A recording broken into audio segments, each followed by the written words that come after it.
বিভিন্ন অনুষ্ঠান বাড়িতে বা দোকান থেকে আনিয়ে ভেজিটেবিল চপ নিশ্চয়ই আপনারা সবাই খেয়েছেন, বাট রেসিপিটা দেখলে বুঝতে পারবেন এটা বাড়িতে বানানো কতটা সোজা। এটুকু আপনাদের গ্যারান্টি দিতে পারি, এর স্বাদ দোকানের থেকে একটু হলেও বেশি হবে।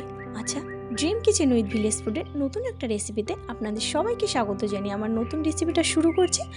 আজ আমি বানাবো ভেজিটেবিল চপ, সম্পূর্ণ নিরামিষভাবে তৈরি করব। রেসিপিটা বানানোর জন্য প্রথমে আমার লাগছে গাজর আর বিট খুব ভালোভাবে আমি গ্রেট করে নেব। গাজরটা অলরেডি গ্রেট করা হয়ে গেছে, এবার বিটটাকেও খুব ভালোভাবে গ্রেট করে নিচ্ছি। গাজর বিট গ্রেট করে নিয়েছি, তবে আমি একটু বেশি পরিমাণে নিয়েছি। আপনারা যেইভাবে যতটা পরিমাণে তৈরি করবেন সেই বুঝে কম বেশি করে নেবেন। তো এবার আমি একটা মশলা এখানে রেডি করে নেব। শুকনো খোলায় আমি জিরে, ধনে, গোটা গরম মশলা, দুটো শুকনো লঙ্কা আর লবণ একসঙ্গে একটু ভেজে নেব। ভাজা হয়ে গেছে মশলাটা, এটাকে আমি গুঁড়ো করে নেব। ওই একই কড়াইয়ের মধ্যে দিয়ে দেব আমি সাদা তেল, খুব কম তেল দিয়েছি। এবার এই তেলের মধ্যে চিনে বাদাম ভেজে নেব। এই ভেজিটেবিল চপটা বানানোর জন্য চিনে বাদামটা কিন্তু বন্ধুরা অবশ্যই দিতে হবে। এই চিনে বাদামটা দিলে ভেজিটেবিল চপের টেস্টটা কিন্তু দ্বিগুণ বেড়ে যায়, এটা কিন্তু অবশ্যই দিতে হবে। আচ্ছা, বাদামটা খুব সহজে ভাজা হয়ে যায়। তেলের মধ্যে দিয়ে একটু নাড়াচাড়া করলেই দেখবে বাদামটা ভাজা হয়ে যায়। বেশিক্ষণ ভাজলে কিন্তু পুড়ে যাবে, সেটা খেয়াল রাখতে হবে। এর মধ্যে আমার বাদামটা কিন্তু ভাজা হয়ে গেছে, তুলে নিলাম। ওই তেলের মধ্যেই দিয়ে দিলাম পাঁচফোড়নটা একটু ভাজা ভাজা হয়েছে, তার মধ্যে একটা শুকনো লঙ্কা দিয়েছি আর দিয়ে দিলাম আদা থেতো করে নিয়েছি আর কাঁচা লঙ্কা থেতো করে নিয়েছি। এটা আপনারা বেটেও দিতে পারেন কিংবা কুচি করে কেটেও দিতে পারেন। তো এগুলো ভাজার পরে এর মধ্যে আমি দিয়ে দেব গ্রেট করে রাখা গাজর এবং বিট।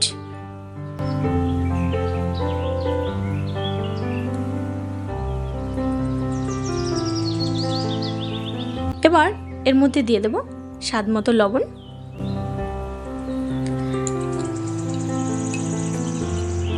লবণটা দেওয়ার পরে খুব ভালোভাবে মিশিয়ে নেব।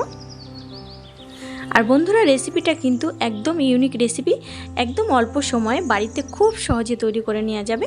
তো ভিডিওটা ভালো লাগলে লাইক করো। আমার পরিবারে যদি নতুন বন্ধু হয়ে থাকো, চ্যানেলটি সাবস্ক্রাইব করে নিয়ে পাশে থাকা বেল আইকন অন করে আমার ছোট্ট পরিবারের পাশে থেকো। আর অবশ্যই লাইক করো, কমেন্ট করে জানিও কেমন হয়েছে।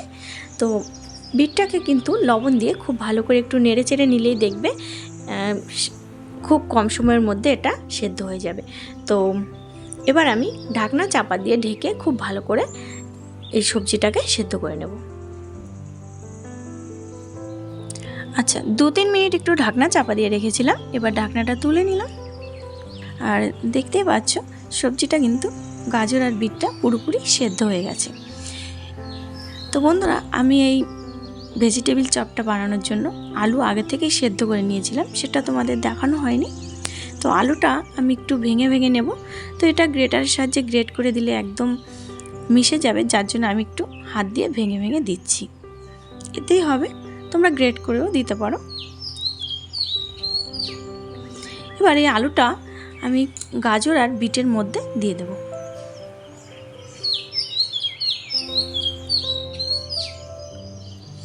খুব ভালো করে মিশিয়ে নেব। অবশ্যই লবণটা চেক করে নেবেন, কারণ সব জিনিসের লবণ কম হলে কিন্তু তখন বন্ধুরা আর খেতে ভালো লাগে না। খুব ভালো করে মিশিয়ে নিলাম।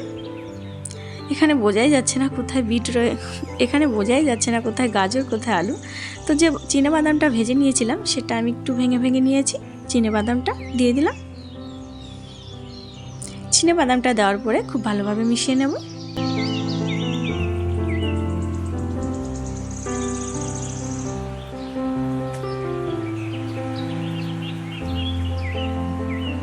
এবার বন্ধুরা, যে স্পেশাল মশলাটা বানিয়েছিলাম সেটা গুঁড়ো করে নিয়েছি, মশলাটা দিয়ে দিলাম।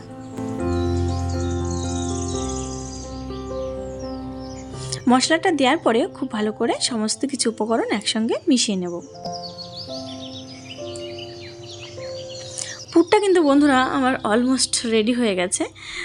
তো কিন্তু সবশেষে আমি একটু ধনেপাতা কুচি দিয়ে দিলাম। এটা যদি তোমাদের কাছে না থাকে নাও দিতে পারো, কোনো সমস্যা নেই, তবে ছিল বলে আমি দিয়ে দিলাম। আর বেশ একটা ধনেপাতার গন্ধও আসবে পুরটা দিয়ে। তো এবার খুব ভালো করে মিশিয়ে নেব।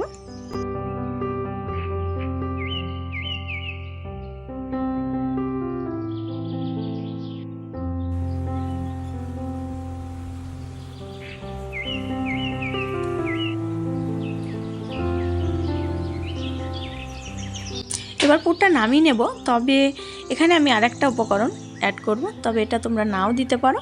দেখো সামান্য একটু ময়দা গুলে এখানে দিয়ে দিলাম, যাতে এই পুরটা একটু মাখো মাখো হয়। তাতে কি হবে যে এই চপটা যখন বানাবো খুব সুন্দরভাবে এটা তৈরি হবে, একদমই ভেঙে যাবে না। তবে এটা না দিলেও চলবে, তবে আমি একটু দিয়ে দিলাম।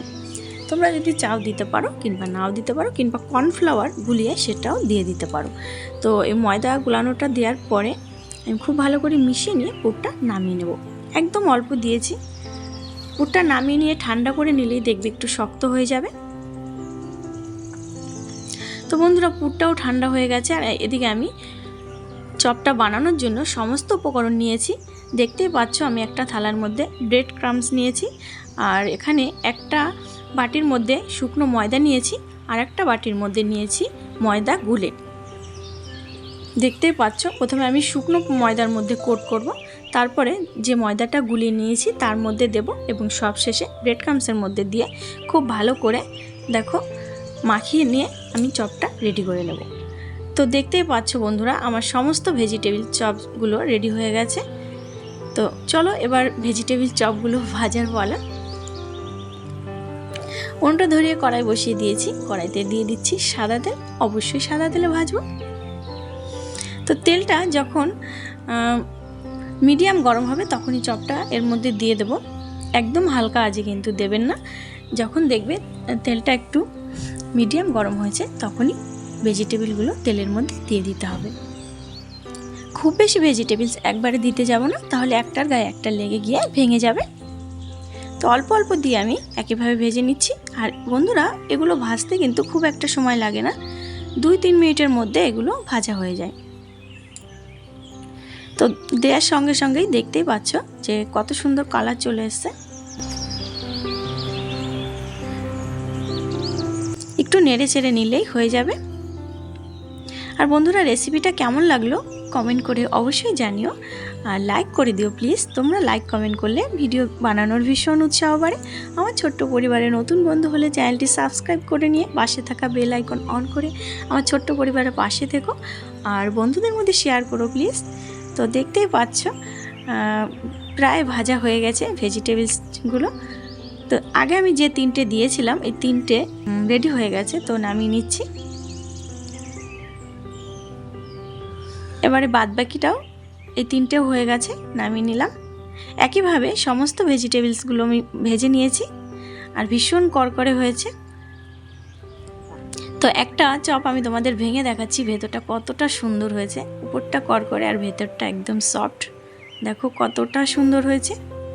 তো বন্ধুরা নতুন একটা রেসিপিতে নতুন একটা দিনে তোমাদের সাথে দেখা হচ্ছে। ততক্ষণে ভালো থেকো, সুস্থ থেকো, বাই।